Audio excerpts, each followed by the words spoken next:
Where technology pushes boundaries, the universe comes to life.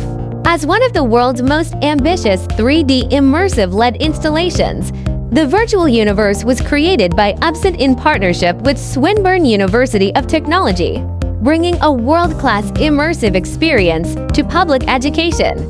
Powered by an over 100 square meters and seamless curved LED system, the space combines supercomputing, deep space imagery, and real-time 3D rendering for stunning visuals. As the core display solution, Absen KLCOB1.5 features advanced flip chip COB, 1.5mm fine pixel pitch, 15,000 to 1 high contrast, and DCI-P3 wide color gamut, delivering lifelike cosmic details with outstanding uniformity and immersion. It achieves the iconic effect of screen disappears, universe appears, laying a solid professional foundation for cutting-edge science and space exploration. I think when I first stepped into it and it lit up, I was just stunned by the vibrance of the colours, because I was just so filled with joy to see the space finally a reality. It was incredible, and every time I step into this room it feels like the first time again. When I first stepped into the completed space, the hairs on my neck actually stood up. We are onto something really special here.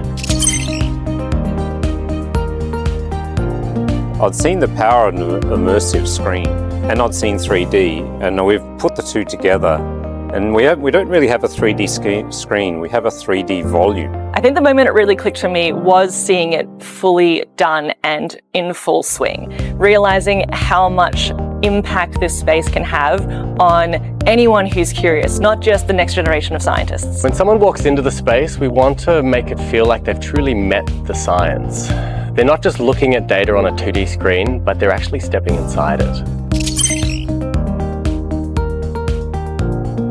Because something like this hasn't been done at this scale before, a 3D immersive room, there are a lot of things that we had to learn along the way. The room itself is actually a marvel. From a technical point of view, there's a lot of stuff in there. There's 100 square meters plus of LED panels with a pixel pitch of 1.5mm. So that means we can get incredible resolution at this scale. And I'd like to think this is going to launch thousands of careers in space technology, but maybe also art and design. Yeah, the things that we can do in this room are yet to be imagined, but it's all possible.